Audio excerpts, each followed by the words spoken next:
കർത്താവിൽ ഏറ്റവും വാത്സല്യമുള്ളവരെ, വിശുദ്ധ നോമ്പ് തുടങ്ങുന്നത് തന്നെ ശുഭക്കോനോ ശുശ്രൂഷയിലൂടെയാണ്.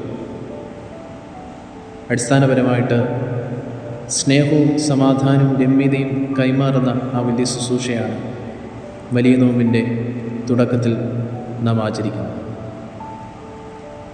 ഇത് ജീവിതത്തിലുടനീളം നാം കാത്തു സൂക്ഷിക്കണമെന്നുള്ളത് വളരെയേറെ ശ്രേഷ്ഠമായ കാര്യമാണ്. ഈ ലോകത്തെ നിലനിർത്തുന്നതും മനുഷ്യ ജീവിതത്തെ നിലനിർത്തുന്നതുമെല്ലാം സ്നേഹബന്ധങ്ങളാണ്.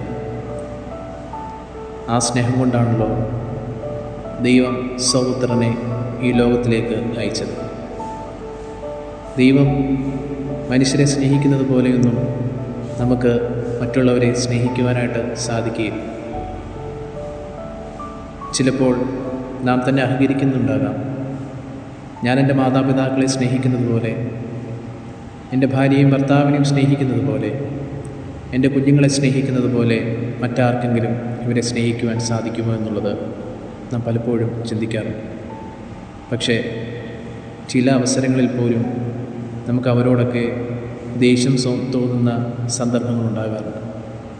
എന്നാൽ പൂർണ്ണസമയവും സ്നേഹം മാത്രം നൽകുന്ന ആ ദൈവത്തെ മറക്കുവാൻ നമുക്കൊരിക്കലും ഇടയാകരുത്. അതാണ് ശുഭക്കോന ശുശ്രൂഷ നമ്മെ പഠിപ്പിക്കുന്നത്. ഈ നോമ്പിലുടനീളം സ്നേഹത്തിൽ അടിസ്ഥാനപ്പെട്ട് ജീവിക്കുവാനായിട്ട് നമുക്ക് സാധിക്കണം. യിരെമ്യാ പ്രവാചകൻ പുസ്തകം 31 അധ്യായം 3 വാക്യത്തിൽ ഇപ്രകാരം പറയുന്നു: നിത്യസ്നേഹം കൊണ്ട് ഞാൻ നിന്നെ സ്നേഹിച്ചിരിക്കുന്നു, അതുകൊണ്ട് ഞാൻ നിനക്ക് ദയ ദീർഘമാക്കിയിരിക്കുന്നു. നിത്യസ്നേഹം കൊണ്ട് ഞാൻ നിന്നെ സ്നേഹിച്ചിരിക്കുന്നു. അതെ, നിത്യമായ സ്നേഹത്തിന് അവകാശികളാണ് നാം ഓരോരുത്തരും.